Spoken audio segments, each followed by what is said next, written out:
Iglesia Cristiana de Desarrollo Integral tiene un mensaje de fe para ti, para crecer en comunión con Dios y asimismo establecer relaciones sanas, desarrollar una vida de servicio y vivir en la herencia de salud, sanidad y provisión divina. Un mensaje para crecer en todo, en aquel que es la cabeza, Cristo Jesús.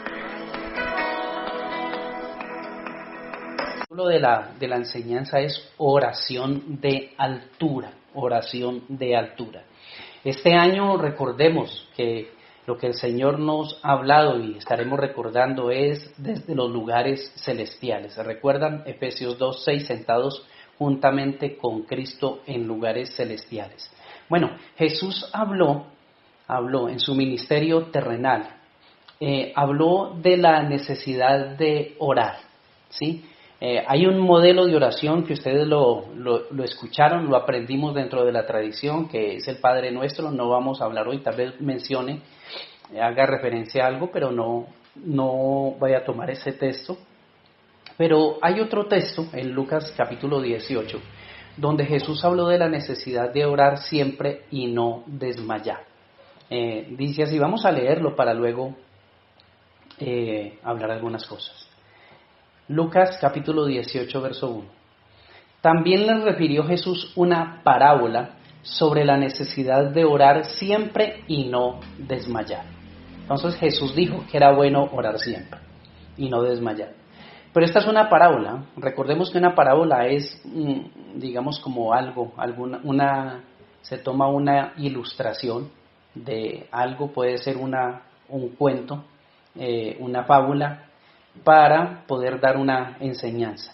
Y acá dice en esta parábola que había un juez, en una ciudad, un juez, que ni temía a Dios ni respetaba a hombre. O sea que era un hombre soberbio, un hombre que no reconocía a Dios y tampoco le interesaban mucho las personas. Pero también había en aquella ciudad una viuda, la cual venía a él diciendo, hazme justicia de mi adversario. Una viuda en ese contexto judío, una viuda, las viudas pasaban muchas situaciones adversas al no tener un hombre que la representara, que la rodeara. Dentro de esa cultura era una situación complicada para las personas viudas, a menudo quedaban desamparadas. Pero esta viuda venía a él diciendo que le hiciera justicia de adversario, es decir, que ella tenía una situación compleja, alguien que le estaba haciendo tal vez la vida imposible. Y dice que él, en el versículo 4, no quería por algún tiempo, o sea, el juez no le interesaba a la gente, tampoco temía a Dios, entonces él no quiso por algún tiempo, pero después de esto dijo dentro de sí, aunque ni temo a Dios, ni tengo respeto a hombre, sin embargo, porque esta viuda me es molesta, le haré justicia, no sea que viniendo de continuo me agote la paciencia. Aquí este hombre sencillamente dijo, yo tengo que hacer algo con esta mujer porque me tiene cansado. Básicamente fue lo que dijo, me tiene cansado y no quiero que me haga enojar y entonces voy a hacer algo. Y entonces esta es la parábola y miren lo que dijo el Señor en el versículo 6, oíd lo que dijo el juez injusto. El juez injusto lo que dijo es, voy a responderle a ella o voy a hacer algo para que no me agote la paciencia. O sea, voy a hacer algo. Sencillamente voy a hacer lo que ella dice porque ha venido de continuo pidiendo y me está cansando, entonces voy a hacer algo para que deje de molestarme. Básicamente fue eso. Jesús les dijo, oigan lo que dice el juez injusto. Y en el versículo 7 dice, ¿y acaso Dios no hará justicia a sus escogidos que claman a Él de día y noche? ¿Se tardarán en responderles? Básicamente está diciendo, si el juez injusto respondió, el juez injusto ni temía a Dios ni respetaba a la gente, si él respondió, ¿acaso Dios no hará justicia a sus escogidos que claman a Él día y noche? ¿Se tardará en responderles? Os digo que pronto les hará justicia, pero cuando venga el Hijo del Hombre, ¿hallará fe en la tierra? Bueno, el texto da para muchas cosas, pero yo quiero centrarme en el hecho de la oración, Porque Jesús habló cuando inició la parábola, Él dijo esa parábola fue enfocada en la oración. ¿Qué es lo que Jesús exalta aquí? Jesús exalta aquí en esta parábola no la injusticia del juez, porque este juez no quería atender el ruego de la viuda, y él debía de hacerlo. Pero Jesús no exalta la injusticia del juez, sino la perseverancia de la viuda. Eso es lo que se exalta en la parábola. La viuda va de continuo, una y otra vez, es insistente, persistente. Y Jesús dijo de la oración, lo que inició diciendo de la oración, era de la necesidad de orar siempre y no desmayar. Eso es lo que Jesús aquí exalta, la virtud de la mujer. No tenemos que centrarnos tanto en el juez, sino en el hecho de que la viuda persistió. Porque este juez era el que tenía autoridad para obrar en favor de ella, y ella lo podía reconocer y ella insistió. Básicamente lo que está diciendo Jesús es, Dios es el que tiene el poder sobre toda circunstancia de los suyos, y cuando los que son de el Señor entienden que es a Él que deben de ir, a Él al que deben de orar, a Él al que deben de clamar, pues si el juez injusto, siendo injusto, respondió, pues cuánto más el Señor no va a obrar en favor de los que Él ama. Básicamente eso es lo que está diciendo. Ahora, el creyente necesita perseverar en la oración, no como una viuda desamparada, sino como una esposa amada. ¿Sí? La iglesia. Nosotros como iglesia no perseveramos en la oración como una viuda desamparada. Nosotros no somos la viuda desamparada, sino que la iglesia es la esposa amada. Entonces, cuanto más la iglesia se percibe amada, más ora. O sea, la oración es respuesta, la oración es la expresión de un vínculo. La oración ya dijimos que no es una transacción, no es una práctica religiosa, sino que es una experiencia de vida, de comunión con el Señor, de profundizar y de conocer el corazón. Y Jesús lo que dice es, si el juez atendió el ruego insistente de la viuda, ¿no va a atender él a los suyos? Eso es lo que está diciendo, el Padre no atenderá a los suyos. Pero ahora, sí quiero hacer la aclaración, porque esta parábola Jesús la cuenta antes de ir a la cruz. Y recordemos siempre, para hacer un buen trazo de la Escritura, necesitamos ver lo que está antes de la cruz y después de la cruz. Si ustedes recuerdan la oración del Padre Nuestro, que eso está por allá, creo que es en Mateo 6, pero esa oración también está antes de la cruz.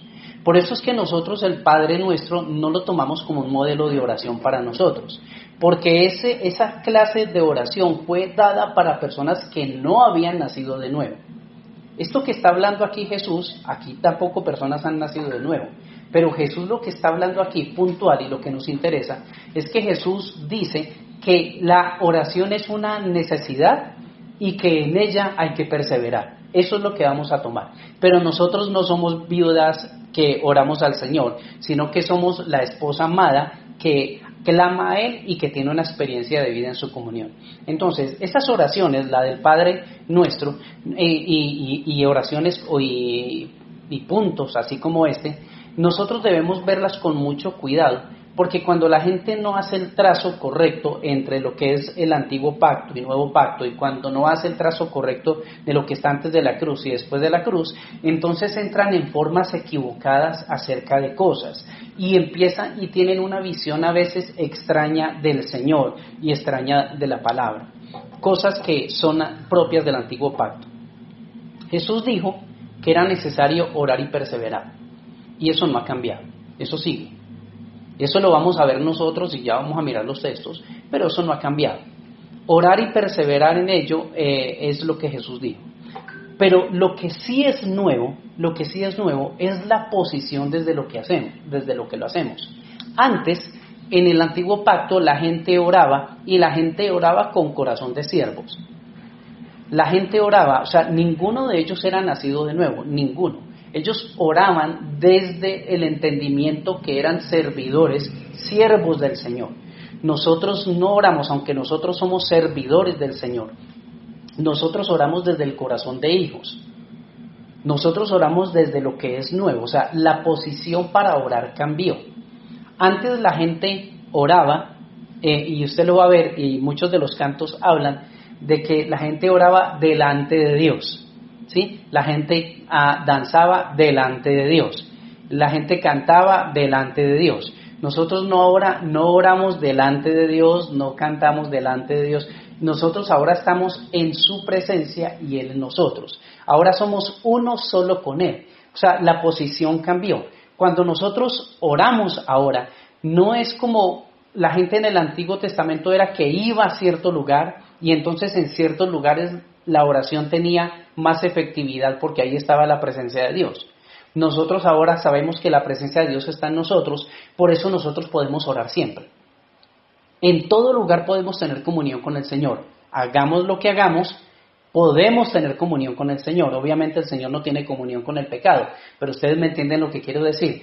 Todo el tiempo podemos tener comunión con el Señor. ¿Por qué? Porque su presencia está en nosotros y nosotros en Él. Nosotros ya no entonces no danzamos o cantamos delante del Señor o no vamos a ciertos lugares para poder orar, sino que en todo lugar estamos en la presencia de Dios. ¿Por qué? Porque su presencia está en nosotros. Yo creo que es algo que hay que repetirlo y repetirlo. Pero a veces la gente piensa que cuando nos reunimos presencialmente o que estamos acá, entonces que la presencia de Dios está en la reunión solamente. Sí, claro, la presencia de Dios está en la reunión porque la presencia de Dios está en los creyentes. Pero cuando usted está en otro lugar, la presencia de Dios está en usted, porque la presencia de Dios está en nosotros. Pero cuando nosotros nos reunimos, pues allí hay manifestaciones del Señor de una manera especial. ¿Por qué? Porque donde hay dos o más reunidos en su nombre, allí está Él. Y eso es lo que quiere decir, y es que hay manifestaciones de su gloria mayores cuando la iglesia se reúne. Entonces, los del antiguo pacto oraban como siervos. Nosotros oramos como hijos. En el nuevo pacto, Pablo instruye a la iglesia a orar siempre. Vamos a mirar estos textos. Efesios capítulo 6, versículo 16. Efesios 6, versículo 16. Allí, para recordar el contexto, está hablando acerca de la armadura de Dios. ¿Sí recuerdan esto, verdad?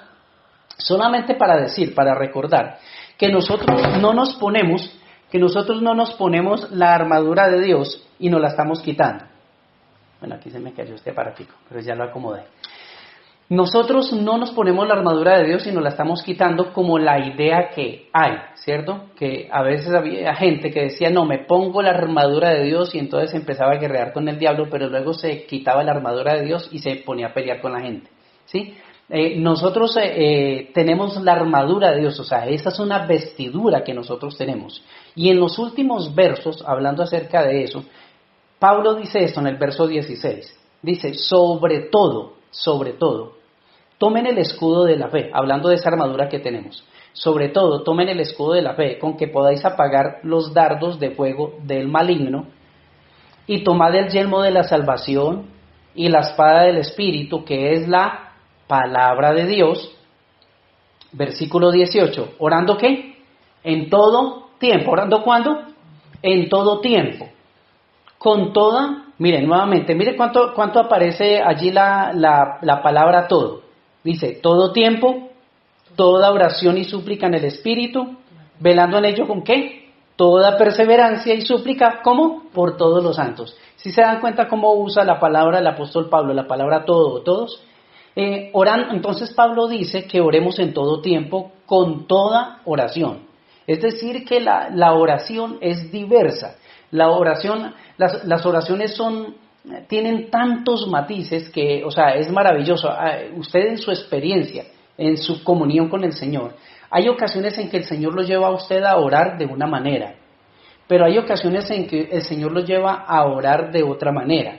Hay ocasiones en que nuestras oraciones le estamos expresando al Señor nuestro amor, le estamos expresando a Él la gratitud. Hay oraciones donde nosotros estamos tal vez presentando personas o situaciones allí en el Señor. Hay oraciones en que nosotros estamos diciéndole, Señor, necesito conocerte, quiero experimentar más de ti. O sea, la oración tiene tantos matices, tantos colores. Y Pablo lo que dice es que oremos todo el tiempo con toda clase de oración.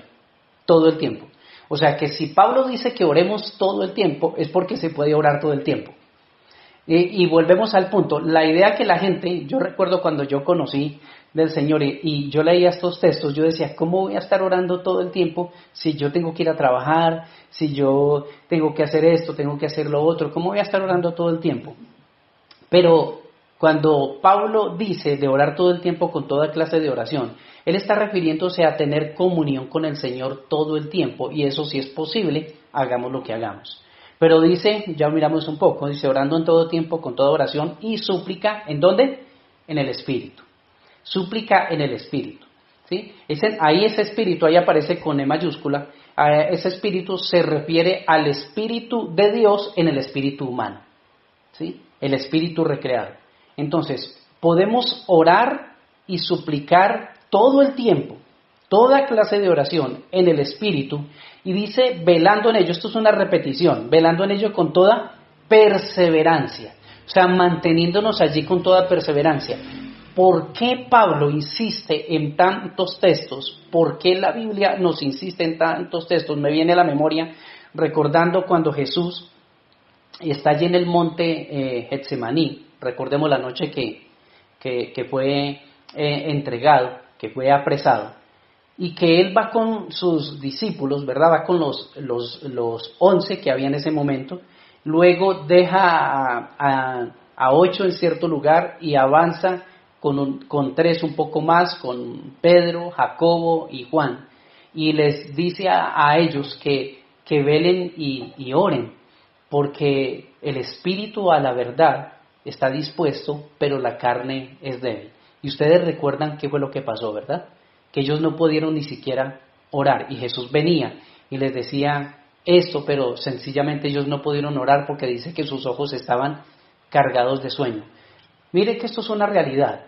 Usted como creyente, usted sabe, tiene claro, si usted ha nacido de nuevo, que la oración no es algo por hacer, que la oración es una necesidad, pero que como toda necesidad, que cuando una persona tiene una necesidad y esa necesidad es suplida, eso se disfruta. Si usted tiene necesidad de comer algo y usted come, usted lo disfruta. Si usted tiene necesidad de descansar y usted descansa, usted lo disfruta. Toda necesidad, cuando es suplida, se disfruta. Y la oración es necesidad. O sea, la oración es tan necesaria para el creyente como lo es el respirar. Entonces, cuando el creyente ve la oración y aprende a ver la oración como una necesidad, entonces el creyente no deja de orar, porque es una necesidad, como no deja de respirar y como no deja de comer. Pero ¿por qué en la Biblia se insiste tanto acerca de orar y de perseverar? Porque siempre va a haber una resistencia, siempre van a venir cosas, siempre hay situaciones que van a venir a usted a ponerle presión o a distraerlo, cosas que lo van a entretener y a querer entretener y a robarle su tiempo de comunión con el Señor, su tiempo de oración. Y cuando hablo de esto, la comunión con el Señor usted la puede tener a lo largo del día, hablar con Él en lo que haga.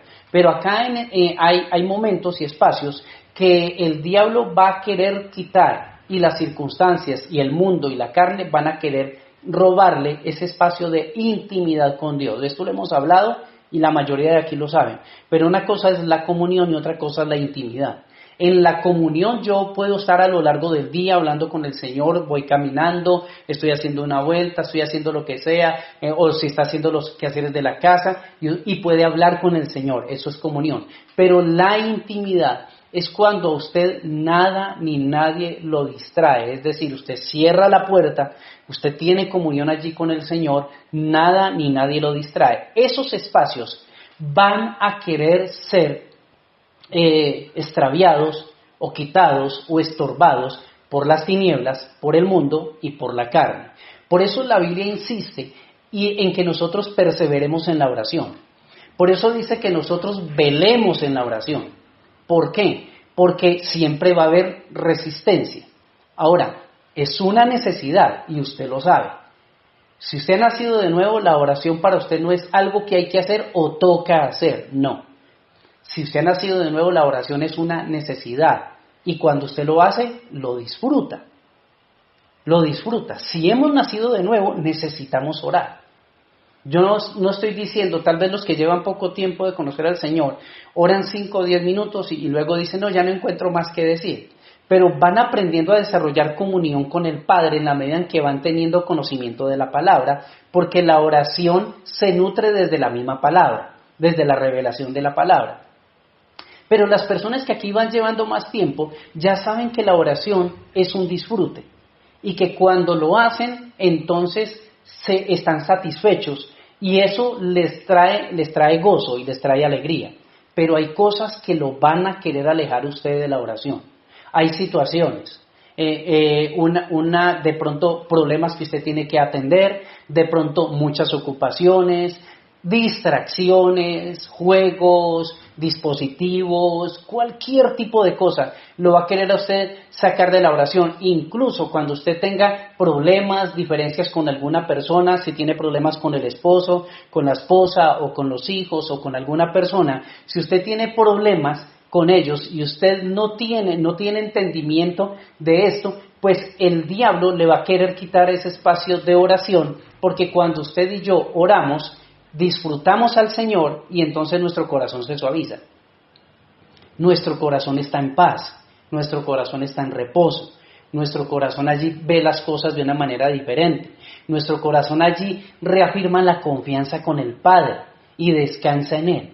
Entonces, Pablo dice que oremos en todo tiempo, es decir, en toda circunstancia y en todo espacio, y que perseveremos en ello. Mire el texto, que es uno de los textos más cortos de la Biblia, de los versículos más cortos de toda la Biblia. Son 3 palabras. Pablo dice esto: oren sin cesar. Y lo que les decía era de los textos que yo decía, Señor, pero ¿cómo si yo tengo que trabajar? Pero cuando uno lo ve en la Biblia dice, y Pablo lo escribe, es porque eso se puede. Y a esto es que se refiere la comunión. Todo el tiempo usted puede hablar con el Señor. Entonces son 2 espacios. El espacio de su intimidad, donde no hay estorbos, donde usted pone una buena canción, donde usted canta, donde usted le habla de sus cosas, donde usted derrama su corazón, donde usted si quiere llorar un poco, usted lo hace. Eso es algo suyo con el Señor, donde no hay nadie más. En la comunión con el Señor, usted puede estar en cualquier lugar y estar hablando con Él, estar pensando en Él. Eso es tener comunión con Él. Y abrir su boca y decir, Señor, gracias. Usted va en la calle, gracias Jesús. Usted va conduciendo, gracias Señor. Gracias por mi familia, gracias por la iglesia, gracias por esta situación, gracias por tu provisión. Y usted todo el tiempo está hablando, o usted está pensando en un texto bíblico, eso es comunión. Usted está pensando en la palabra del Señor, usted está pensando en lo que recibió en la enseñanza, eso es comunión. Usted está agradecido allí en su corazón por lo que ve, la bondad del Señor. Usted está orando acerca de cierta situación, Señor, yo creo que tú obras en esto, yo confío en ti. Eso es comunión, todo el tiempo lo podemos hacer. Haciendo lo que hagamos en todo el día, podemos tener comunión con Él. Eso es orar sin cesar. En palabras cortas, orar sin cesar es tener una actitud de oración continua. Usted se despertó en la noche, y usted se despierta en la noche, no se despierta a pensar en los problemas. Cuando hay comunión con el Señor y hay vida de intimidad con el Señor, entonces cuando uno se despierta en la noche no se pone a pensar en los problemas. Si uno se despierta en la noche, si se desveló, ore. Y allí hable con el Señor. Y habla y recuerde una palabra, recuerde un texto. Y eso es comunión, y eso es fortalecerse uno, no sentarse. Mire, usted piensa en los problemas se hacen más grandes. Usted piensa en los problemas, eso le genera estrés y hasta problemas de salud le acarrea. Pero usted piensa en la palabra, el Señor le da paz, le da confianza, le da tranquilidad. Y hay momentos que son difíciles y hay situaciones que son complejas. Y todos lo pasamos. Pero si hay intimidad y si hay comunión con el Señor, entonces nosotros vamos a tener paz sobrenatural, y eso es lo que dice la Biblia. No estén ansiosos, no estén afanados, el Señor tiene cuidado de ustedes, presenten sus peticiones, presenten sus situaciones con oración, súplica en el Espíritu, y la paz de Dios que sobrepasa todo entendimiento, guarda sus corazones y sus pensamientos en Cristo Jesús. Eso es lo que nos dice acerca de la oración. Iglesia, oración. Y todavía no hemos entrado a la oración de altura. Bueno, pero no me voy a demorar mucho allí. Bueno, Pablo nos dice cómo es la manera de orar desde el nuevo pacto. Porque entonces, vuelvo y digo, si usted se pone a ver las oraciones que hay antes de la cruz, y me refiero desde Génesis hasta la cruz, hay oraciones que usted encuentra allí que algunas cosas todavía tienen que ver con nosotros, pero hay otras cosas que no tienen nada que ver con nosotros, porque nosotros ya estamos en un pacto fundado sobre mejores promesas que se hicieron realidad por la obra de Cristo. Bien, entonces, la manera de orar, como nosotros necesitamos aprender a orar y recordarlo, están en las oraciones y los modelos de oración del nuevo pacto. Ahí es donde necesitamos centrarnos y ahí es donde necesitamos recordar. Y vamos a recordar una de las oraciones. Quiero decirles esto antes. Mire, los evangelistas, Mateo, Marcos, Lucas y Juan, ellos nos explican lo que aconteció con Jesús en el ministerio terrenal. Por eso las oraciones que hay allí tienen que ver con Jesús estando en la tierra. Pero las oraciones del apóstol Pablo en el nuevo pacto y de los otros apóstoles tienen que ver con Jesús resucitado, con Jesús a la diestra del Padre, Jesús en el trono. Por eso es que son diferentes. Nosotros no hacemos las oraciones que Jesús dijo, o sea, hay cosas que sí tienen que ver para nosotros hoy, pero no hacemos las oraciones que Jesús enseñó o dijo estando en el ministerio terrenal, porque ninguno era habitación del Espíritu. Pero ahora somos habitación del Espíritu, Él está a la diestra del Padre, está en nosotros, y entonces las oraciones del nuevo pacto son las que nosotros necesitamos conocer.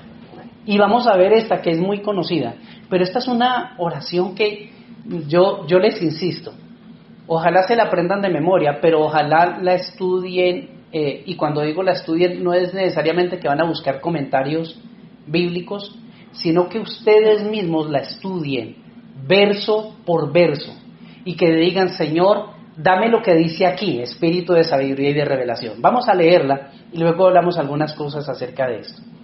Entonces Pablo a la iglesia en Éfeso les dice en el verso 15, por esta causa también yo, habiendo oído de vuestra fe en el Señor Jesús y de vuestro amor para con todos los santos, no ceso de dar gracias por vosotros, haciendo memoria de vosotros en mis oraciones.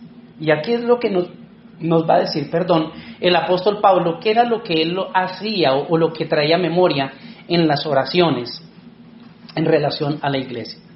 Dice en el verso 17, para que el Dios de nuestro Señor Jesucristo, el Padre de gloria, os dé espíritu de sabiduría y de revelación en el conocimiento ¿de quién? De Él. Espíritu de sabiduría y de revelación en el conocimiento de Cristo.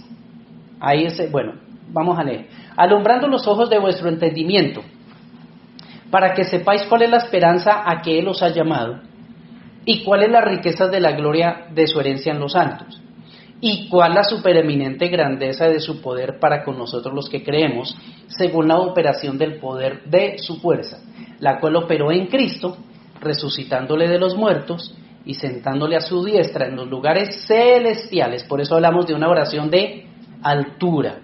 Y sobre todo principado y autoridad y poder y señorío. Y sobre todo un hombre que se nombra no solo en este siglo, sino también en el venidero. Y sometió todas las cosas bajo los pies de Cristo. Y lo dio por cabeza sobre todas las cosas. ¿A quién? A la iglesia.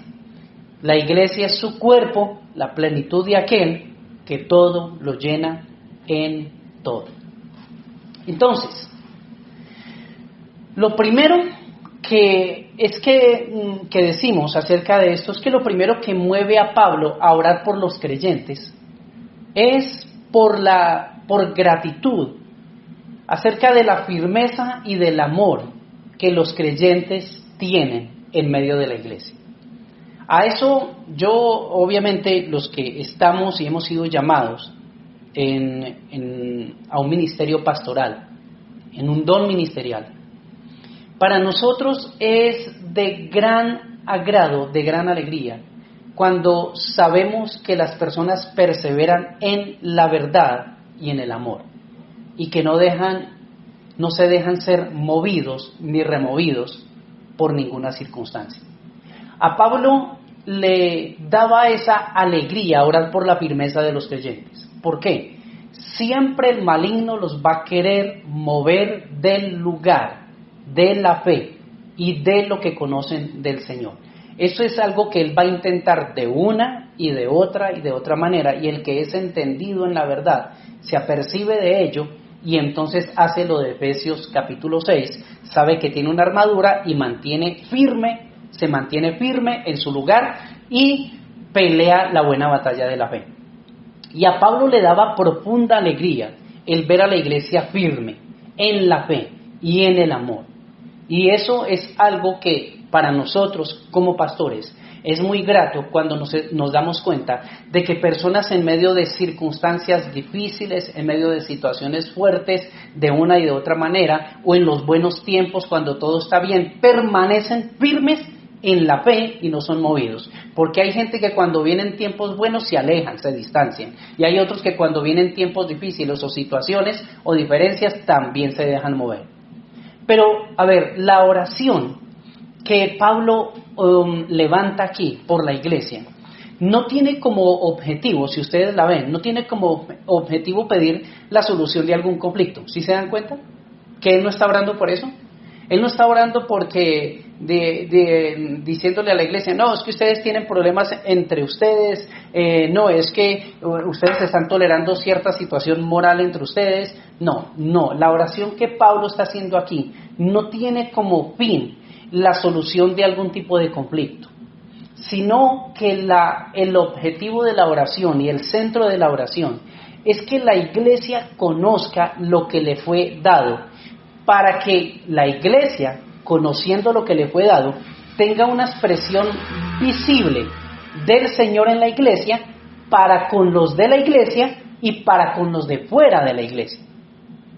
Cuando la iglesia se debilita, cuando la gente dentro de la iglesia no entiende lo que es y se deja mover, entonces los de afuera empiezan a percibir algo y empiezan a decir, si eso es ser cristiano, si eso es vivir para Cristo, pues yo qué voy a querer eso. Cuando la iglesia es firme, es constante. Cuando la iglesia sabe mantenerse en su lugar, entonces la gente de afuera dice lo que ellos dicen y viven es real. Y Pablo está orando para que la iglesia conozca lo que le fue dado. Y yo les voy a mencionar 4, 5, 6 elementos que hay en esta oración del apóstol Pablo, en Efesios capítulo 1. Lo primero, él ora por espíritu de sabiduría y de revelación en el conocimiento de Cristo. Eso es lo primero. Eso es Efesios 1:17. Para que el Dios de nuestro Señor Jesucristo, el Padre de gloria, os dé espíritu de sabiduría y de revelación en el conocimiento de Él. Entonces, espíritu de sabiduría y de revelación en el conocimiento de Cristo es tener en la experiencia diaria la palabra hecha viva, es decir, que lo que usted y yo, tener sabiduría y revelación en el conocimiento de Cristo, es no solamente conocer cosas de Cristo, sino que lo que se conoce de Cristo llegue a ser tan de uno, que uno espontáneamente lo muestre, que espontáneamente uno lo vive, lo manifiesta. Y esta es la oración del apóstol Pablo, que la iglesia tenga espíritu de sabiduría y revelación en el conocimiento de Cristo, porque en últimas, iglesia, usted y yo caminamos en esta vida de acuerdo a lo que conocemos de Cristo. Lo que usted y yo sabemos de Él, eso es lo que nos mueve, eso es lo que nos lleva y eso es lo que hace la diferencia en nuestra vida, lo que conocemos del Señor. Por eso el conocimiento de Cristo es algo que usted lo inició un día, pero no termina nunca. Ni siquiera cuando nosotros estemos con Él, en esas dimensiones de gloria, vamos a seguirlo conociendo para siempre.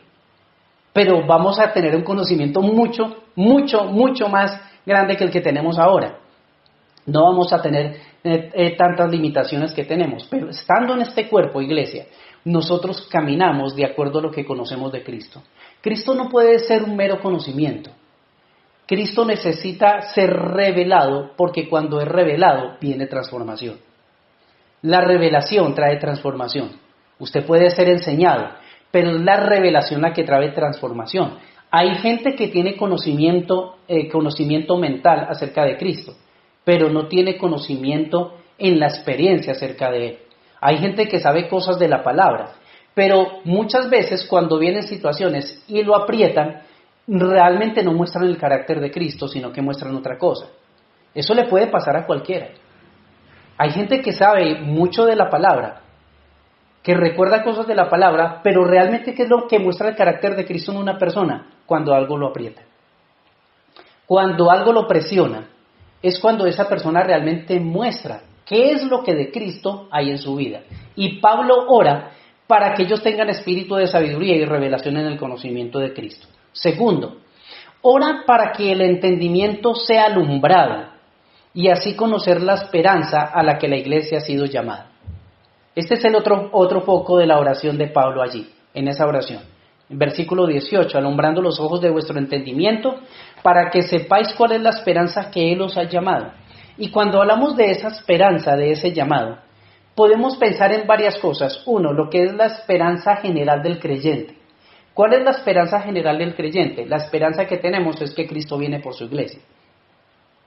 Entonces, la iglesia necesita ser alumbrada y yo creo que hoy en día, yo lo repito una y otra vez porque no hay muchas enseñanzas acerca de esto, pero hoy en día la iglesia necesita estarle recordando, y los ministros del evangelio necesitamos estarle recordando a la iglesia que esta tierra no es nuestro lugar, aquí estamos de paso, que nosotros aprendemos a amar nuestra patria, pero tenemos una patria celestial, que aprendemos a amar y a agradecer lo que tenemos aquí en esta tierra, pero que este no es nuestro destino final. La esperanza a la que hemos sido llamados es una esperanza que está muy por encima de esta tierra.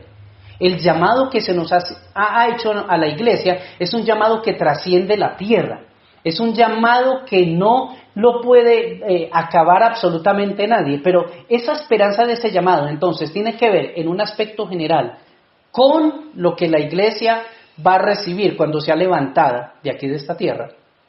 Y nosotros pensamos y cuando pensamos en ello nos maravillamos y decimos gracias porque tenemos una esperanza, gracias porque no somos como los de esta tierra que todavía no han tenido esa esperanza y viven ellos esperanzados de que acá la cosa mejore cuando eso no va a pasar.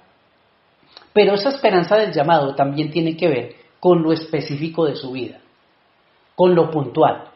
¿A qué el Señor lo llamó a usted? Su lugar dentro del cuerpo de Cristo, su lugar en medio de la iglesia. ¿A qué el Señor lo llamó? Él lo llamó para que usted sea luz en medio de las tinieblas, para que sea sal en medio de esta tierra desabrida. Él lo llamó, ¿sí? Pero hay cosas puntuales y específicas, hablando acerca de su familia, hablando acerca de su profesión, hablando acerca de proyectos o situaciones. Hay cosas específicas que usted necesita saber.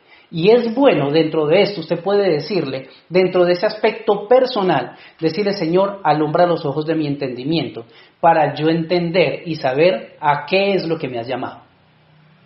¿Cuál es la esperanza de mi llamado? ¿Qué es lo que yo necesito estar allí perseverante y mantenerme para no desviarme? Yo creo que son oraciones que uno necesita hacer continuamente. Entonces, desde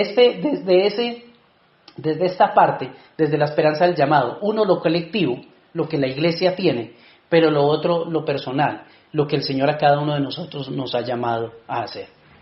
Y Pablo ora por estas dos cosas, ya llevamos dos. Ora para que la iglesia tenga espíritu de sabiduría y de revelación, y ora para que la iglesia le sea alumbrado el entendimiento y conozca la esperanza del llamado. Tercero, ora para que la iglesia conozca la rica herencia que le ha sido dada. La rica herencia que le ha sido dada. Efesios 1:8, la segunda parte. ¿Y cuáles las riquezas de la gloria de su herencia en los santos? Es una rica herencia, iglesia. Es la rica herencia. Y esto es algo que se va aprendiendo a conocer en el tiempo. Si ustedes han pasado por fundamentos, hay como 3 etapas: niños, hijos y herederos. Si ustedes recuerdan, todos cuando nacemos de nuevo, somos niños en Cristo, todos. Y cuando uno está niño en Cristo todavía uno no entiende muchas cosas y no sabe lo que el Señor le ha dado. Cuando ya tenemos conciencia de hijos, entonces decimos, sí, soy hijo, tengo un padre y tiene identidad con la iglesia, con la familia, con sus hermanos y tienen una identidad. Y está bien.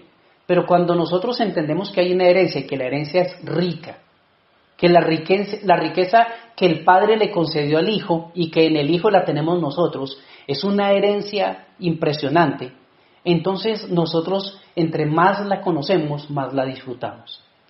Dentro de esa herencia hablamos de todo eso que está reservado para nosotros, nuestra riqueza eterna, las cosas que los ojos no pueden ver, las cosas que son eternas, como Pablo lo decía, lo que se ve es temporal, pero lo que no se ve es eterno.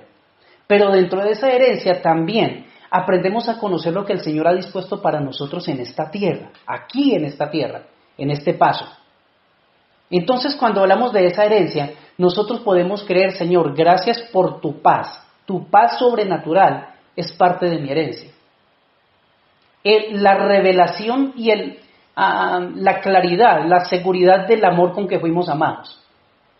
Entonces a usted, por ejemplo, cuando una persona ya tiene esa claridad, esa herencia, entonces no tiene que decirle a una persona, oiga, ¿sabe qué? Es que Cristo lo ama. A nosotros ya no necesita que alguien nos diga eso, nosotros lo sabemos. El amor está en nosotros, ha sido derramado. Pero a una persona que no conoce todavía hay que decirle eso. Cuando nosotros hablamos de esa herencia y nuestro paso por la tierra, también podemos hablar de la herencia en las buenas relaciones. Usted puede creer por buenas relaciones.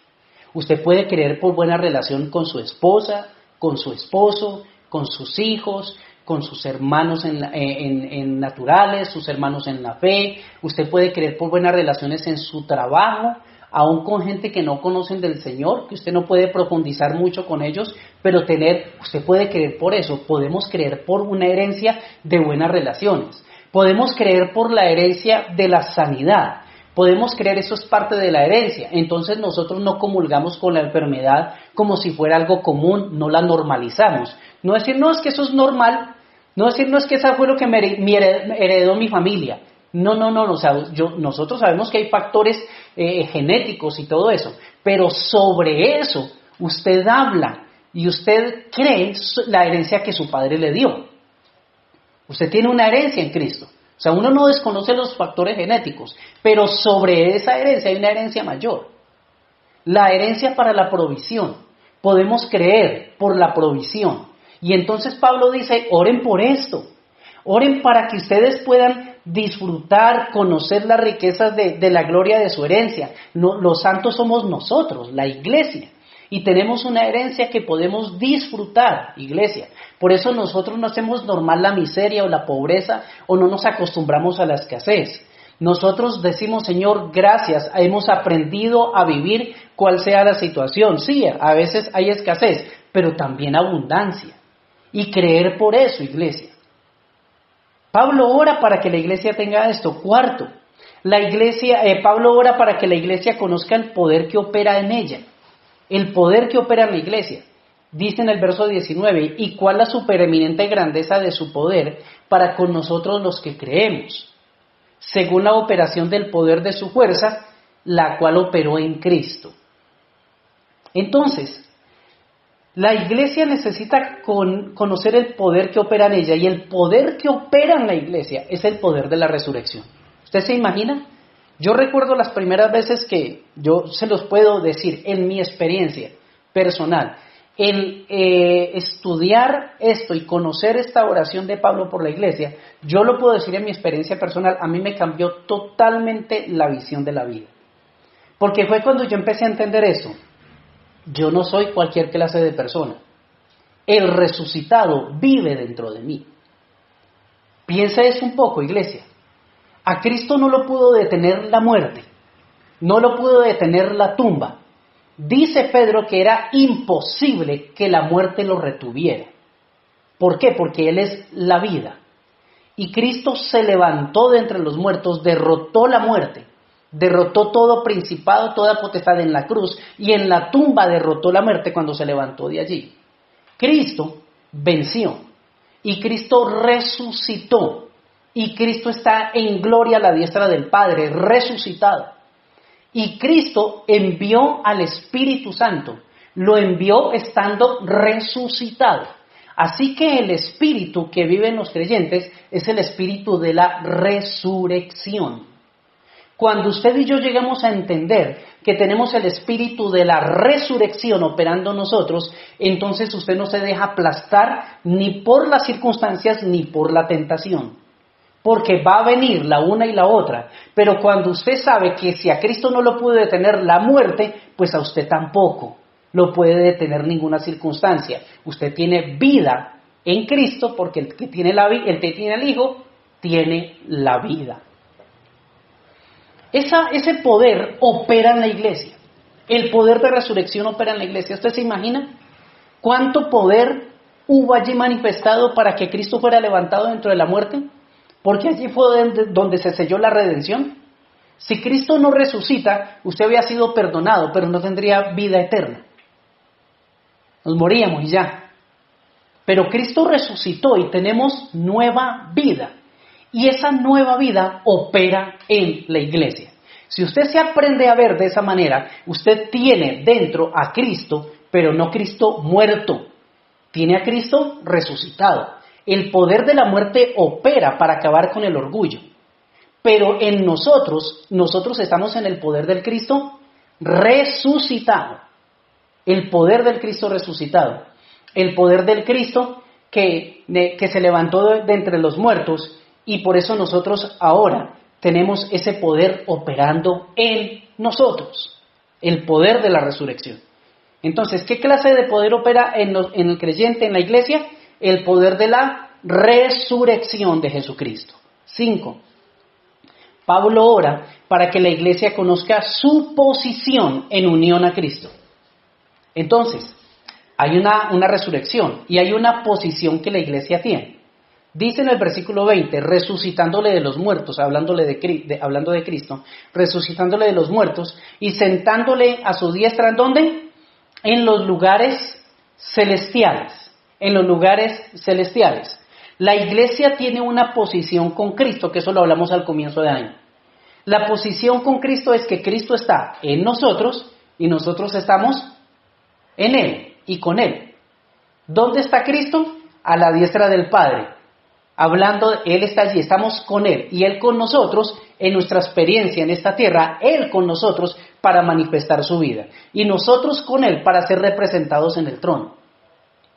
La iglesia está unida a Cristo y la iglesia está en el mismo lugar donde está el resucitado. Por eso la iglesia necesita conocer su posición. Nuestra posición, estamos aquí en la tierra, pero no somos de aquí. Estamos en este mundo, pero no somos de aquí, porque somos ciudadanos del cielo. Y estamos aquí solamente de pasajeros. Estamos aquí solamente por un tiempo, peregrinando. Pero nosotros tenemos una ciudadanía y una unión y una posición con Cristo en los lugares celestiales. Estamos sentados. Pablo ora por todas estas cosas. Y por último, ora para que la iglesia conozca la autoridad que el Señor le delegó. El Señor delegó autoridad a la iglesia. Dice, se lo leo en esta versión, Dios ha puesto todo bajo la autoridad de Cristo, a quien hizo cabeza de todas las cosas para beneficio de la iglesia. Mírelo bien. Dios ha puesto todo bajo la autoridad de Cristo. Ustedes recuerdan esto, Mateo 28. El Señor le dice, Jesús dice, toda autoridad, cuando resucita, dice, toda autoridad me es dada en el cielo y en la tierra, por eso vayan y prediquen el Evangelio. Toda autoridad se le dio a Él. Y dice que Dios lo hizo cabeza de todas las cosas, y miren lo que sigue allí, ¿para beneficio de quién? De la iglesia. La cabeza es Cristo. Y Dios le dio toda autoridad. ¿Y sabe quién se beneficia de esa autoridad? La iglesia. Es decir, la iglesia como cuerpo está unida a la cabeza y entonces la autoridad que fluye de la cabeza opera en el cuerpo. Opera en el cuerpo. La iglesia es el cuerpo de Cristo. La iglesia es el cuerpo de Cristo y Él la completa y la llena todo el tiempo. Y también es quien da plenitud a todas las cosas en todas las partes con su presencia. Mientras la iglesia sabe cuál es su posición en el Señor, que el poder de la resurrección lo habita, entonces la iglesia puede fluir en la autoridad que le ha sido delegada. Sobre todo principado, autoridad, poder y señorío, porque Cristo ya venció. La iglesia tiene una posición y una autoridad delegada. La iglesia como cuerpo de Cristo ejerce su autoridad en la tierra y mientras la iglesia lo hace, expresa que es Dios quien lo llena todo. Es el Señor quien le da sentido a todo, iglesia, a nuestra vida. Pero es el Señor el único que le da sentido y que le puede dar sentido a todo lo que sucede en la tierra. Por eso mientras la tierra aborrece el mensaje del Evangelio, la tierra va a seguir convulsionando. Recordamos lo que hablamos ahora días, la tierra está con dolores de parto. La iglesia está bajo padecimientos, pero viene un alumbramiento. ¿Sabe cuándo va a pasar eso? Cuando Cristo establezca su reino en la tierra. Y entonces todo va a adorar al Señor. Todo va a exaltar al Señor. Porque nada tiene sentido si el Señor no lo llena. Su vida no tiene sentido si el Señor no la llena. Mi vida no tiene sentido si Él no es el que la llena, porque Él es el que le da una expresión de vida a todo lo que llena. Todo lo que Él llena tiene expresión de vida. Por eso cuando el ser humano está lleno de orgullo y de soberbia, Dios no lo puede llenar. Cuando el ser humano está lleno de sí mismo, de su sabiduría, de la altanería, Dios no lo puede llenar. ¿Sabe qué Dios llena? Dios llena lo que está vacío y quiere y se dispone para que lo llene. Por eso el que está trabajado y cargado puede ser salvado cuando viene a Cristo, cuando tiene el llamado del Evangelio.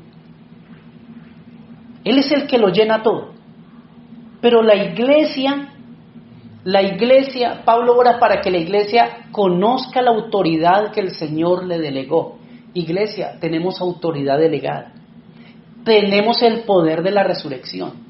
Tenemos una posición en Cristo. Iglesia, tenemos una herencia. Tenemos un llamado. Tenemos acceso a espíritu de sabiduría y de revelación. ¿Sí se dan cuenta todo lo que hay en esta oración?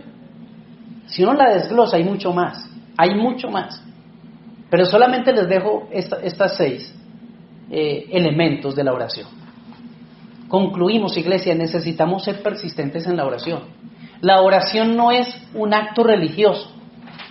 La oración es una experiencia de comunión y es una necesidad vital de los que hemos nacido de nuevo. Ser persistentes en la oración. Si el diablo algo le va a querer robar a usted y va a querer engañar el mundo y la carne, si algo le va a querer a usted estorbar es la oración. Porque si le estorba la oración, entonces no va a haber espíritu de sabiduría y de revelación, no va a conocer la esperanza del llamado. Si se estorba la oración, la iglesia no va a conocer la rica herencia que tiene, tampoco la iglesia va a poder conocer el poder de resurrección que opera en ella, tampoco va a poder entender su posición, y entonces la iglesia no puede caminar en la autoridad delegada. ¿Sí se dan cuenta? ¿Por qué la iglesia, por qué la Biblia insiste y llama a la iglesia a perseverar en la oración? ¿Por qué la iglesia necesita orar? Recordemos que no es el ruego de una viuda,